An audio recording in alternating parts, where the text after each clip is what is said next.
the moment that Serena Williams got out there and she sea-walked on them, on Hey, everybody, hey. that's a moment I will never forget.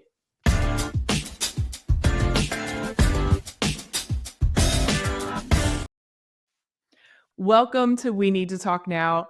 I'm Alicia Jay, and today we have a very, very special guest. I'm really excited to have you on the pod today so we can talk all things women's sports, as always. But Erica Ayala, thank you so much for joining us. Hey, I'm glad to be back. I'm glad we can make this work. And there is so much to talk about when it comes to women's basketball. Man, women's basketball, I mean, we could go down the line, really. I mean, the Super Bowl, we was all up and through that thing last night, really. There was For real. some history that was made. Obviously, the moment with Serena was huge, but we'll get into all that because we're going to bring you all the biggest headlines in women's sports, as we just said. We're talking WNBA free agency, so getting into that basketball that Erica talked about, including the biggest loser so far, because we've had a lot of conversation about the winners, but there have been some teams that haven't fared as well. So we're definitely going to get into that. And then the Super Bowl, we just touched on it, but there was some history that was made last night. So we'll be talking all about that. But guess what? You would not be able to hear any of this, and you won't be able to hear any of this if you don't subscribe. You won't get the alerts. You won't know what's going on. So make sure that you comment, like, subscribe, share, do all of the things, because these conversations need to be had by not just us, but by all of you. We're actually going to dip into the comment section later on in this show as well, because we love to do that. So doing all of that is going to connect you even more with us. We actually have a QR code that we're going to put up right here too that will connect you to all the things, including, we are on podcast platforms. I love that you love seeing us every week on YouTube, but if you just like to listen, we're on there too. So make sure that you scan this QR code to get all that information. I mean, how can we not have conversations if we're not connected? So definitely get in there and do that. But listen, you talked about it, Erica, at the start of the show. We have a lot in women's sports to cover, and we're just going to give you a quick weekly recap of what is going on in women's sports. So let's start out in college. Lauren Betts, she confirmed, and we love what she is doing. She is one of the top players in women's college basketball, but she has confirmed that she'll be returning to UCLA. And then Paige Beckers, meanwhile, she was asked if she's planning on going pro this season, and she said, that's the plan. So, Erica, I don't know how you feel about that, but I mean, we all have plans. So I guess we'll see how it shakes out. Yeah. Some even concepts of plans. But anyway, I think I'll start with Lauren Betts. She has been having a phenomenal season. There was this great feature that leaned into more of where she was mentally with the game in the last handful of seasons. And it just, there's this lightness. And I was able to speak to Lauren Betts at a media day earlier on in the season or before the season. And you could just feel that how UCLA ended things last year is the driving force behind this team. And Lauren Betts is anchoring what it means to play Bruins basketball right now. So I love that. Now, with regard to Paige Beckers, it was a question that I think her answer was curt and short also because they just lost. Yeah. UConn was just coming off of a loss. Paige did not play particularly well. And then after the student athletes left, we then heard Gino Auriemma say that you have to have your stars show up, and effectively that Paige Beckers didn't show up. So it was a little bit of a tough time. That's the plan. I get the sense that she probably wasn't expecting to be asked a WNBA question, probably given whatever conversations she and her team and her coaching staff had before that post game. She probably just wasn't in that headspace. So it's, that's the plan. I ain't got nothing else. Right. Well, and I mean, when you come off of a loss, you don't really want to answer any questions. Let's just be clear. But speaking of that loss, Tennessee coach Kim Caldwell made history as just the second Tennessee women's basketball coach after Pat Summitt to beat UConn. So, I mean, with every loss, there's a win. So that definitely was something that I wanted to note.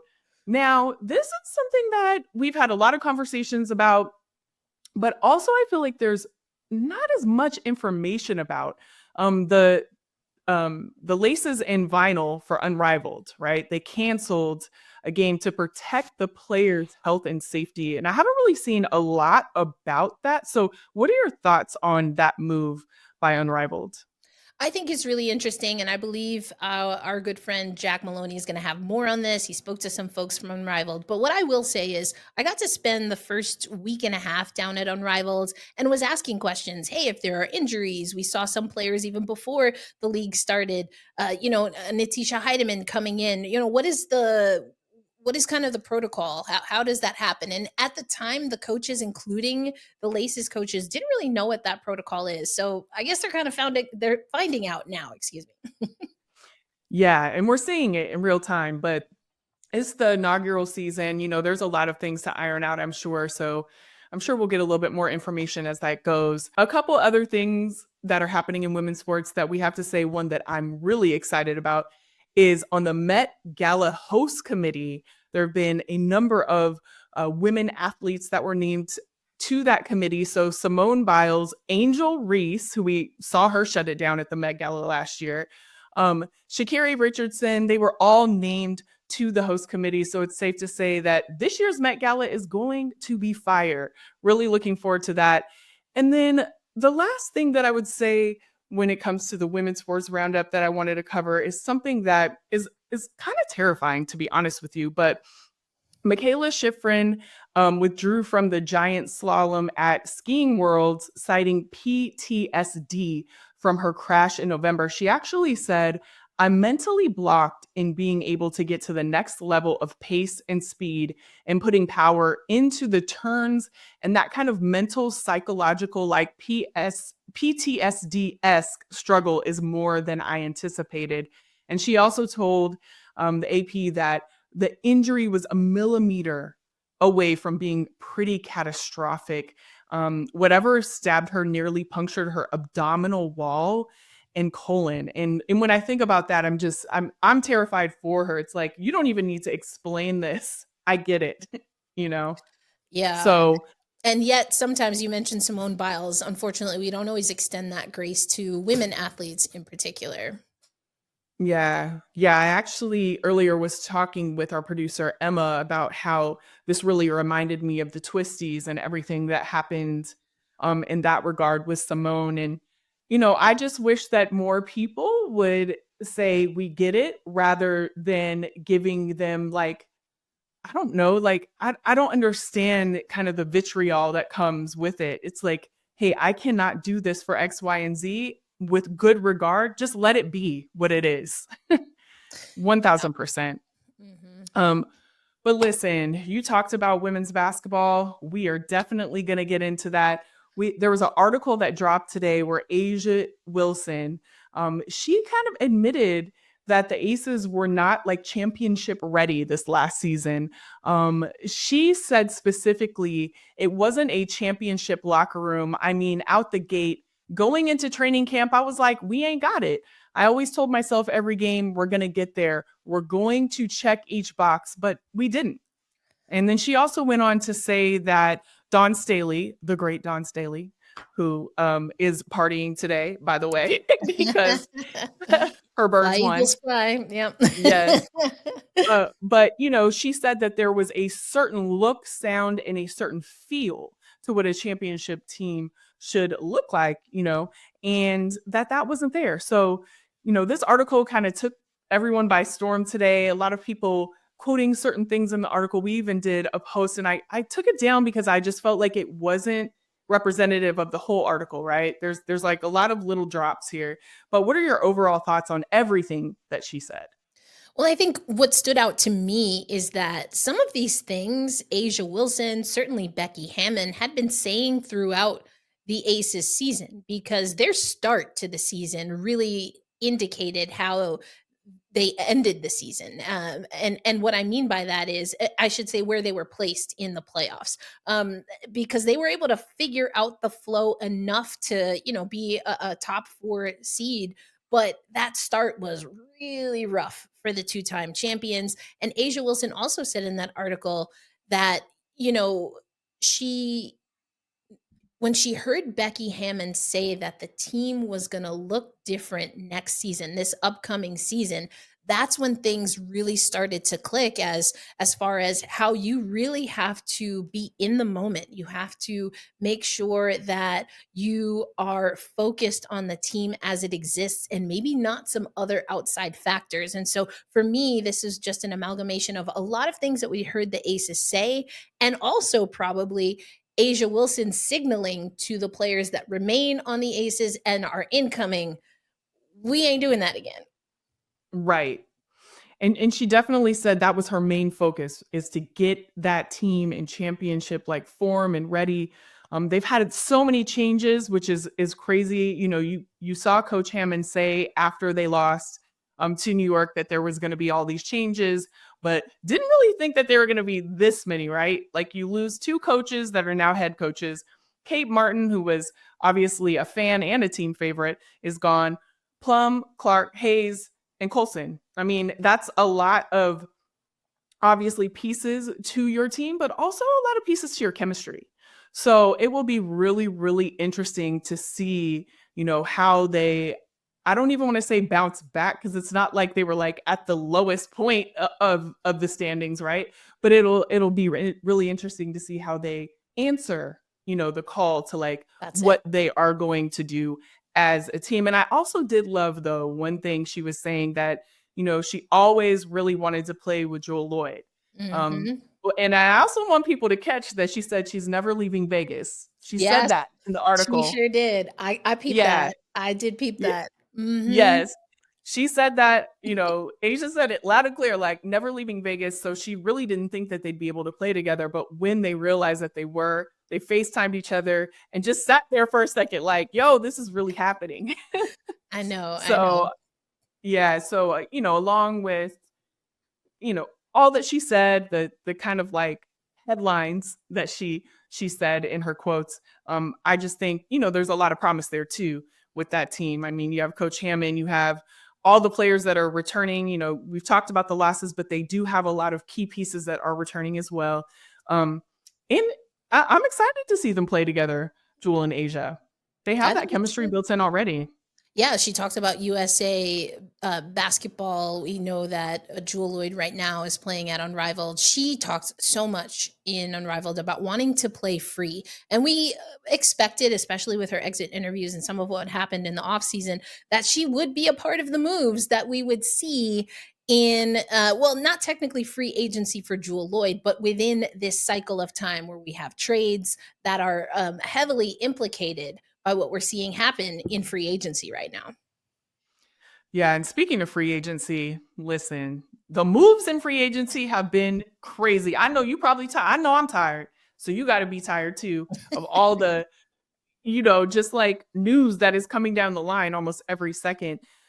We actually talked about this at the beginning of this show, that we were going to dip into the comments, and I'm probably going to get your name wrong because it's long. All right, Dixie, but it's Dixie Forbes dash Gorby 896 said, "Is this normal for WNBA free agency this year?" And in short, no, it is not. this was crazy. But what are your thoughts about this free agency and just like the movement? Like, speak to the volume of all of the movement in free agency for the WNBA this year. For me, it boils down to two things. One is what I like to call, very unfortunately for her, the Sylvia Fowles effect, and the other is that the WNBPA has opted out of the collective bargaining agreement. Now, what do I mean by that? Sylvia Fowles, in her last season before retiring, she signed a contract just before the veteran max. And some of what we see now as the highest pay that's attainable for some veteran players went into effect. So I still think Sylvia Fowles could have and probably should have gotten more money, but she signed before the CBA was enacted. And so that's kind of why I call it the Sylvia Fowles effect. I get the sense that players, and we see this in free agency, right? We see a lot of 1 year contracts. I think they're waiting to see, even though they have to settle somewhere, they want to wait and not want to do too many long term commitments, especially players with a certain amount of years in. They want to see what's going to happen in that CBA. And so those two are connected. I think maybe a little subtext that we can add there is that there also, of course, Golden State is a new team, but there are also a lot of teams that have committed to funds, whether they are already built or are forthcoming in putting more resources into their facilities. We've also seen a coaching carousel. So there's a lot changing in the WNBA. And all of that, in my opinion, has an impact on what we're seeing in free agency, but specifically why we're seeing some 1 year contracts. Absolutely. And I mean, if you even just look at the movement too, there was 10 multi-time all-stars that have changed teams so far, which is unprecedented. That in itself is crazy. In 2021 and 2022, that number was 0. So that gives you some context as to that this is not normal No. at all. Over the last 3 off seasons, 7 multi-time all-stars have been traded. And Jewel Lloyd said, that's just the evolution of the league and where we're seeing basketball and women's sports going. Yep. There's definitely a lot more freedom. And that was one of the things you just talked about and things happening. So um, it I actually love this so much. Not just because, just keeping up with the news and what happened here and that kind of thing. Love having those conversations, but I just love seeing the players really guide where they're going, guide where the league is going. Yes. All of these things. It is a beautiful, beautiful thing to see. With the new CBA that you're talking about, the television deal that's coming down the line, the windfall, if you will, of money that is going to be Yes. given to the players. Like, I just love seeing that they are. When you're in a sports league, you can't say that they're in full control, but they have more control than they ever have. It's really a beautiful thing to see. And I can't wait Indeed. to see. I think free agency is going to be even crazier next year. So Hey. Hey. put on your seatbelts. That's it. And maybe this will become like a more normal thing. I'm not going to say her name again because it was really long, but maybe it will become more of a normal thing for free agency, but certainly not normal right now. So we talked about free agency. We talked about a lot about the winners last week. You weren't here, but Ashley and I talked a lot about the winners. So, that's been great to talk about, but there are some people who haven't fared as well. Erica, what are your thoughts on, like, who do you think is, I hate to say this, but the biggest loser in WNBA free agency so far? I know a lot of people have been talking about the Golden State Valkyries, and to some extent, you wonder it's a shiny new toy. They do have commitments, regarding facilities. They're connected to the Warriors, and so you're wondering maybe why isn't this an attractive place? Well, I think what we're also seeing, and it goes back to the conversation and the question that we were just discussing, is that we're seeing a lot of veteran players moving in free agency. And the stakes are just a little bit different when whether it's that you really are trying to look for a championship, or an additional championship, or maybe you are trying to be closer to whatever you consider home base. And if that's not Golden State, then that's not going to be high on your list. So I think that this is just a little bit of a tough time for the Valkyries to be coming in and to be able to be real movers and shakers when it comes to free agency. Because as you already have mentioned, there were all stars, first round picks, and then also upcoming picks that were being moved along with some of these players, because we had some sign and trades that happened as well, which we didn't really discuss earlier. So that impacts, excuse me, how much a team like Golden State that doesn't have future picks, right, locked in yet. They don't have assets like some of these other teams. So I think that's what's happening there. Washington is interesting. I think the last handful of seasons have been tough on them. They also are going through an overhaul, and for one reason or another, they just didn't maybe have the assets that were going to be able to land them again some of the veteran players that we've seen moved around in the mix. Yeah, what are your thoughts on, because when I think about Washington, there's like obviously a lot of unknowns for them, and Yeah. they didn't do well in free agency at all. But I think about Elena Deladon, what Mm, she has, her impact kind of, both in salary, but also because she's still like a part of that whole equation for them, right? But also, like, what is she going to do? I feel like we haven't heard a lot about that, and it's just one of those things that's like looming over them yeah. that affects everything that they do. So what are your thoughts on her? Yeah, her deciding to sit out the Washington Mystics, moving away from not just Eric Tebow as their head coach, but also Mike Tebow as a part of their front office.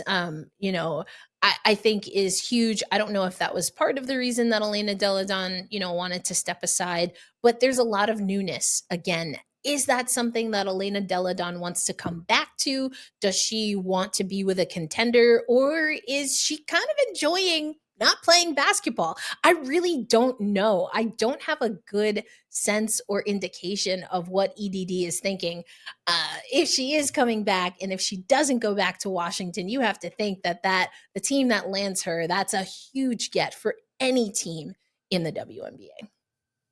It's definitely a huge get, and I understand, like owning your own story, kind of guiding your own way, making your own decisions, but is it fair to the team that you're kind of still on? You know what I mean? Like, is it fair to them? But also just in general, there's a lot that they have to work out, and that's just one of the things. But that is always a point that when I think about, the Mystics, I always think about her as well, Yeah. because it's just one of those things that's kind of underneath all of the decisions that they're making. And so, definitely I would love to hear more from her at some point. I think we all would, right?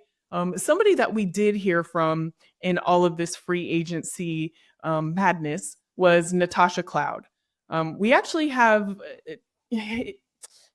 I feel some kind of way, and we'll talk about this, but we have a quote. She was part of, the big trade that sent her to the Connecticut Sun. And it's important to note that the Connecticut Sun, they lost all 5 starters this year, and during that process, she was very surprised. She didn't have any idea that this was happening. And I'm gonna read the first part of this.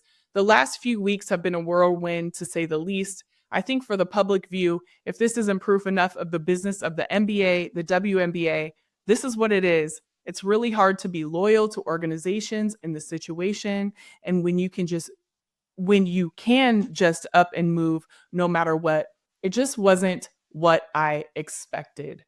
And there's a longer quote that people can see on YouTube, but you can also look it up if you want to read the full thing. But, you know, it is expected in sports leagues that you unfortunately will be traded without given notice.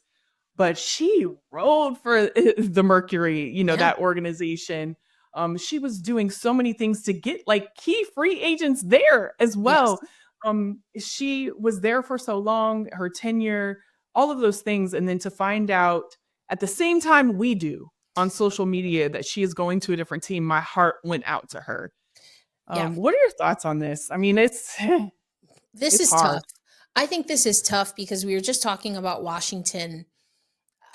I get the sense that Natasha Cloud left Washington because she and the Mystics disagreed on what her value was. And if you go back to that Mystics team, they didn't get through New York in that first round 2 seasons ago, but Natasha Cloud electrified Barclays Center to the point where New York Liberty fans, after the win, after securing the series, gave her a a standing ovation. They applauded her as she's coming off of the court after a post game interview. New York, we don't go No, and put that out for everybody. That ain't for everybody. right. New York ain't for everybody, right? That's what we've been saying. And so that was wild to me. So anyway, she goes to Phoenix, fresh start. Phoenix, I mean, they look very different now. But a team that was really trying to find their ground. But for me, the part that was heartbreaking is that she felt that her conversations with Phoenix were in a place where she was going to be able to retire there. And again, that Yes. goes back to some of the conversation that we had earlier. There are some players with certain amount of years where the decision making process that they are that's going to be about is also about legacy, whether that means championships, whether that means playing closer to home, whatever home. Is it a college home, is it a hometown where they grew up, whatever that means to them. And Phoenix was going to be a new start for Tosh Cloud, a Philly girl who was going to make her way out to the West Coast, and now to come back to Connecticut, that really threw her for a loop. But I think it's the opposite end of what you were saying with Elena Delle Donne. Elena Delle Donne was using her leverage. She used it to get out of Chicago, and she sat out when it came to Washington because for whatever reason, where she was at, what she considered her value was, and what was happening with the organization didn't align.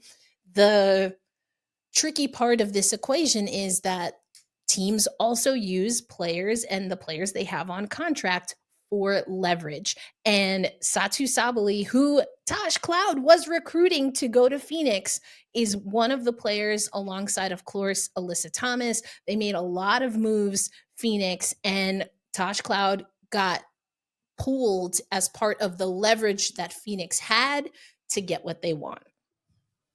Absolutely. And I hate that part of the sports. I understand that it is part of it. I used to work for the Golden State Warriors for about 13 seasons, and I can't tell you how many times like whole families, we would just be used to Yeah, having like a player in their family and they would just be gone like that like mid that. game, like For things real, of that nature. And it's um wild. it is wild. It's one of the things that I definitely do not like, but it's something that I hope the players, we talk about them opting out of the CBA. I Mhm. hope that the players look at that and add certain things when it comes to trades into that CBA. Like the NWSL did that with their new CBA that they have rolling out, that they have to, I can't remember the exact wording of it, but basically you have to tell people when they're going to be traded. You have to let them know ahead of time. And I just hope that Which every team, every across the board, men's and women's sports, that this is added to what they Yeah, do. absolutely. It should be because I mean, I'm a Mets fan. I remember, we had a player who fans were yelling at him in the middle of a game that he was about to be traded, and he got so emotional. You also, on the other side of things, I cover the NHL, I cover hockey, and there are hockey players that have 32 team no trade clauses. You cannot move this player as part of a trade, as part of any movement without their permission. Some have full no trade clauses, some have partial where it's like you could trade me but not to these teams. So is that also something that maybe we start to see on the women's side of sports? I don't know of a women's sports league that has done that, but again, the NHL has set precedent there, and we've seen other ways that you can, especially elite level superstar athletes, that they can negotiate contracts individually that then can become precedent that maybe a PA picks up on. But at baseline, I don't think in 2025 and beyond, players should be moved, whether it's a part of their contract or not, without being told. Like for Tosh Cloud to find out on social media, for that one Mets player to find out in the middle of the game while fans are heckling him, like we could be better than that. We can be better than that. And honestly, it shouldn't take a clause to do that. That should just be something that you do because this Right. person has been loyal to you. They've been a good player. Right. They've done whatever. It's just like human decency, right? Hello. That part. But yeah, like we shouldn't need a clause, but listen, take some notes, everybody who's about to negotiate anything. When That it part. comes to trades, like let's write some stuff in because it That's can it. be done and it should be done. Um Absolutely. Absolutely. Well, listen, we are coming off of one of the biggest sporting events of the year, and that is the Super Bowl. I, for one, am happy because I was going personally for the Eagles for sure. Definitely wanted them to win. Didn't know it was going to be 40-22. That Hey. was wild. It's like That we was ain't taking wild. no chances. We finna take this.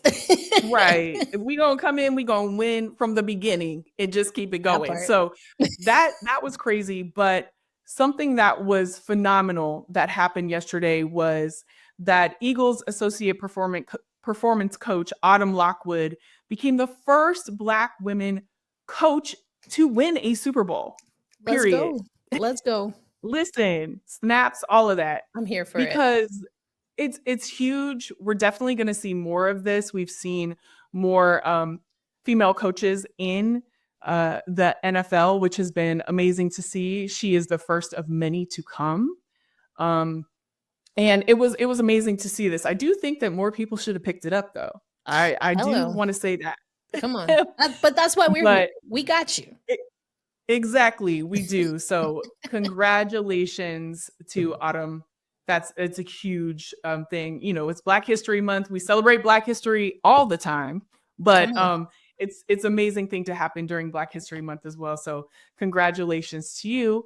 We also want to say that Jalen Hurts, and this has been something that has been going around. We actually reported on it last year, but it's so amazing to note that he has an all-female team behind him. So he has an all-female management team.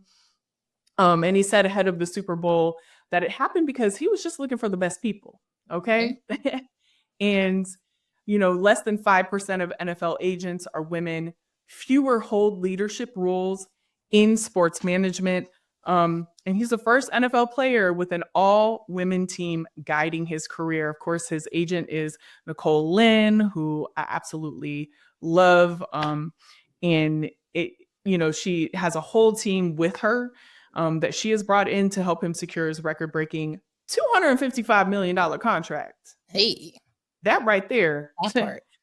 Listen, let's talk, Nicole Mm. Lynn, because I need to be a part of some of these contracts. But anyways, um, but we'd also like to say that communications VP Chantel Romaine and then publicist Shakima Simons Winter, marketing director Rachel Everett, and manager Jenna Malfaris are all on his team. So Yeah. And shout out to Natalie, who was able to ask that question to Jalen, because I think also what stood out to me is that he said that this team happened organically, to the point looking for the best people, but also he mentions that as he started to build his team out, the perspective of having women in that role, where they're not, to the all of the stats that you just mentioned, they're not statistically or quote unquote traditionally in those roles, it gave him and his collective team a new perspective. And we've seen that Jalen Hurts, he's up there. He's one of them players. Some people might say he's one of them players that he's kind of meh, a little mid, in the regular season. But hey, you come out and you win a Super Bowl, that's what you're playing for. So, but even outside of that, jokes aside, I think I loved what he said about a fresh perspective. And he didn't use the word diversity, but a difference of perspective. When you're able to tilt that frame, whether it's by opening up how you think about things or having people on your team that can bring a fresh lens, it can offer you opportunities that otherwise wouldn't have even been on your radar. So I just wanted to give him a shout out for that. absolutely. We had him on the We Need to Talk show, and he said that they literally were just the best people. Like, it wasn't like I meant to go out and pick all women, but they literally are the best people, and you're only as strong as your team, and his team is strong. We've seen That's this, it. not only his team on the field, but his team off the field as well. So congratulations to every single one of those women, and to Jalen Hurts for being smart. Like, pick the right people. You know what I'm That's it. saying? Absolutely. Well, another thing that I personally loved, overall, I would say, Super Bowl commercials are supposed to be like this big thing. and they Mhm. were okay. The commercials were okay, but there were two in particular that I absolutely loved. One was the Nike commercial, and they actually haven't done. I want to say, how many years has it been, Emma, since they've done 27 years since they've done a Super Bowl commercial, and they Mm. came out swinging. Come on. This commercial was absolutely amazing. It had Asia Wilson, Caitlin Clark, Jordan Childs, Sophia Wilson Smith, Trinity Rodman, Sabrina Ionescu. I mean, and we could go down the line. Right. There were so many women that were in this commercial. It had such an amazing and powerful message. You can't win, so win. You know what I'm saying? Like, and I literally got up out of my seat when that came on because Yeah. it was such a phenomenal and it had such an impact. It was huge. And there is this song by Labri Sifre, who is South African, a black South African man. And he writes this song called Something Inside So Strong. And the lyrics, I'm going to paraphrase, and I will not be singing, but the lyrics are, yeah, maybe next time, maybe when I come on next time, I'll sing it. But it talks about no matter how high the barriers are, the higher you build the barriers, the stronger I will become. And there's a part of the song where it just like builds, and he's just saying we're gonna do it anyway. And that was the message of this. It's like, hey, they're gonna, as a woman in sports, I think that was the overarching message here, right? You're gonna be told that you can't do this, you can't do that, you can't participate in the 3-point contest. You can't have a statue at your alma mater. You can't become the best Division 1 scorer of all time. I mean, that was Sabrina Ionescu, Asia Wilson, Caitlin Clark, just for 3 basketball examples. And so everyone's going to tell you what you can't do. So just do it. I mean, just do it. Just win. And I loved that. I thought that was a huge message for women in sports, a huge message for women overall. Absolutely. And I know we've been in sports for a very long time and we can attest to that as well.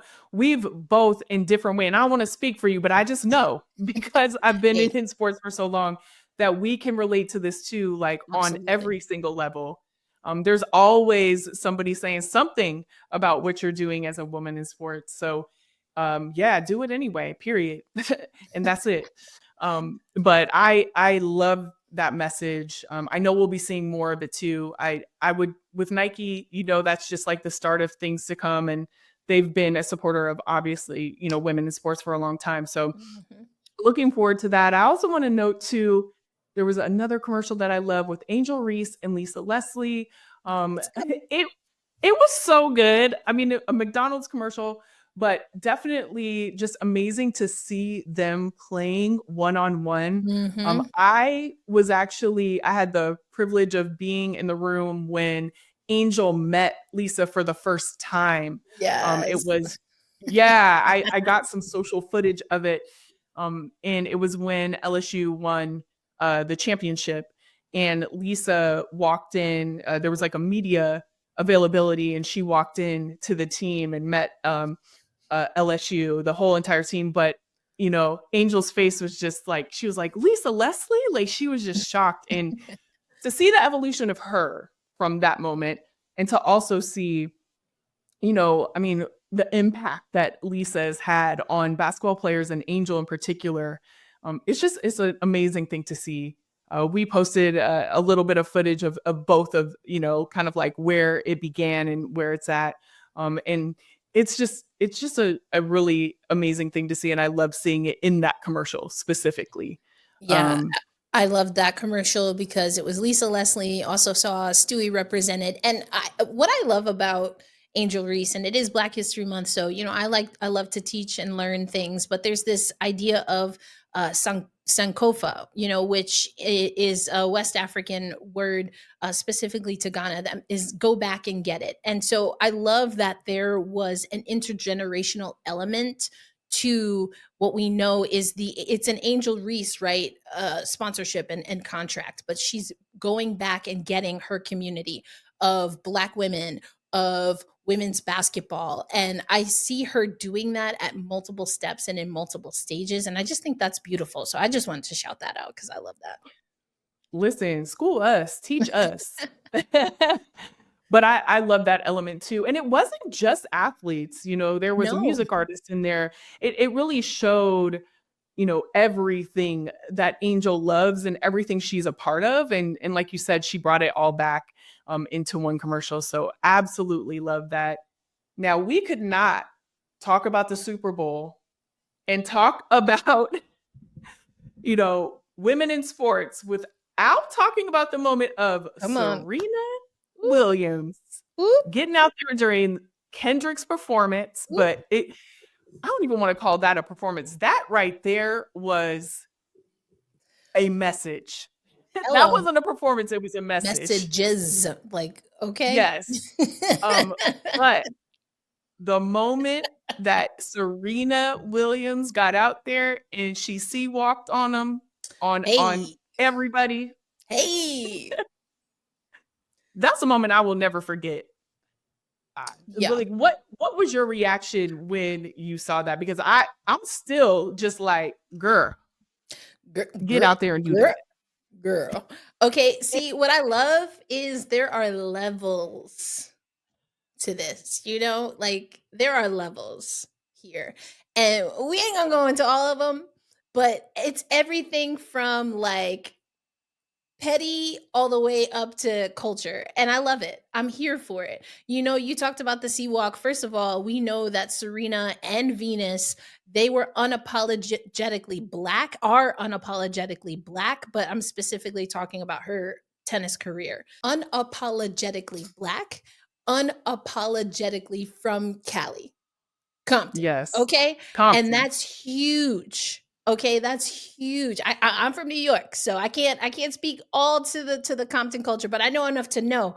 Like, so some of these things that we see her doing now, that she is this titan of sports and now sports business.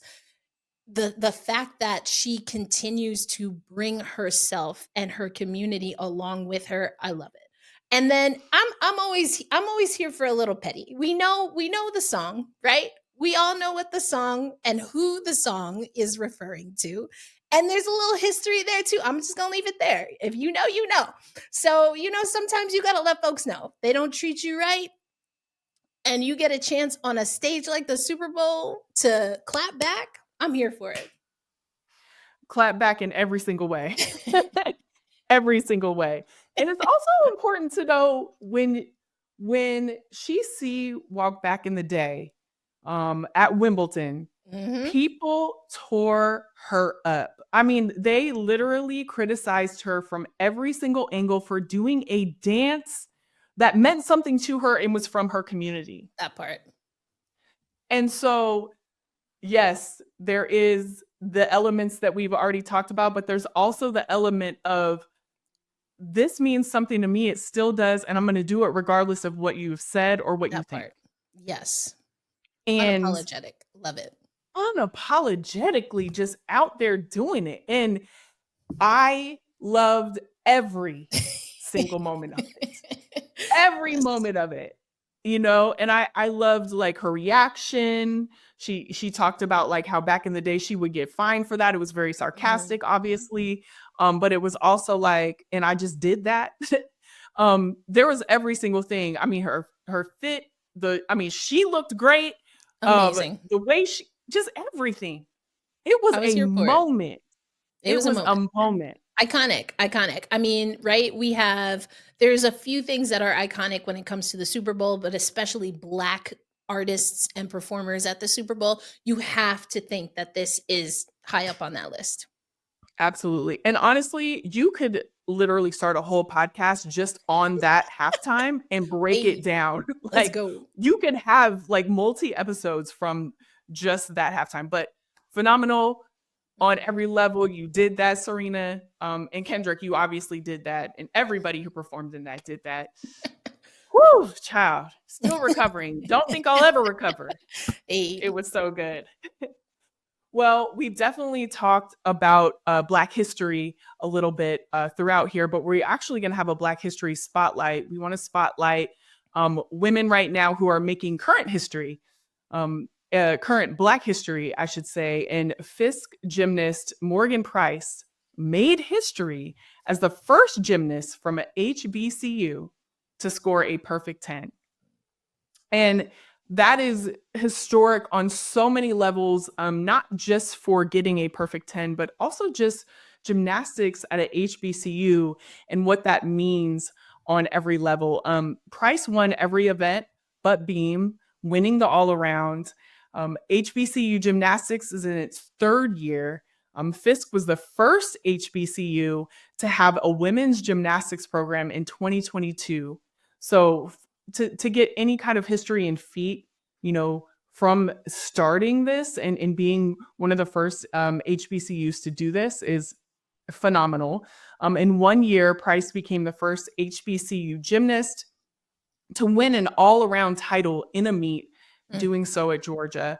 Last year, she posted a 9.95 on the beam, which is the highest ever score for an HBCU gymnast. So, I mean, she has created and made history on so many levels, for so many Black women and women, and people to see what she has done and achieved.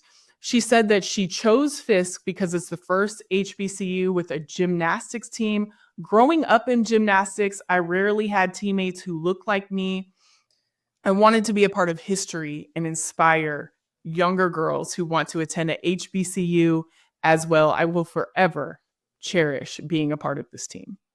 I love this on so many levels. First, I don't want to assume everyone knows what a HBCU is. Yes, you can look it up, but we're gonna let you. We're gonna educate throughout historically Black college and university, and I think that there's so much history on why HBCUs were started, why they continue, and that is something I definitely implore people to look up. But the fact that she talks about rarely having teammates who looked like me is the quote that you just gave. And you alluded to the fact that you and I have had our own experiences in sports, both of us athletes at one time. And I played softball, a sport that for a very long time until recently, not only as a Black young woman, but as a Latina, as a Black Latina from New York who went to North Carolina to play softball, that was a very, it was a separation from what I had experienced on multiple levels culturally. And also, I once again found myself being the only.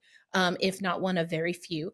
And so to lean into cultures and to be able to do that through sport, I think is beautiful. But what I also heard you say, Alicia, is that she's not new. She's true, okay? Because dang near had a perfect 10 already. So, like, when we talk about excellence, this is just excellence overall in a sport that quite literally demands and commands it from athletes. And for her to reach that and be so intentional with her choice as to the institution and the program that she wanted to compete for, I'm here for it.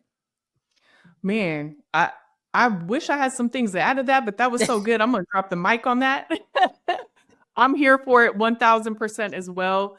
And I just want to say, Professor Ayala, you can come back at any point in time and I grace got us with you. your presence, because you're not only dropping sports knowledge, but just knowledge in general. Like, I'm better for this. Like, I came here, I'm a student. So I'm grateful. I'm grateful for the time to spend with you and to talk women's sports. It's just so inspiring to me, always has been, and to now be able to do this on the other side many years now separated from my elite level playing days is truly an honor, and I don't take that for granted. So thank you. man, I don't take it for granted either, because all of the things that we talked about are things that we have experienced and we have fought for in a way. Yes. And also, it's a beautiful thing to be able to sit here and talk with you about it in real time, see these things unfold, see how important they are and the impact that they're having.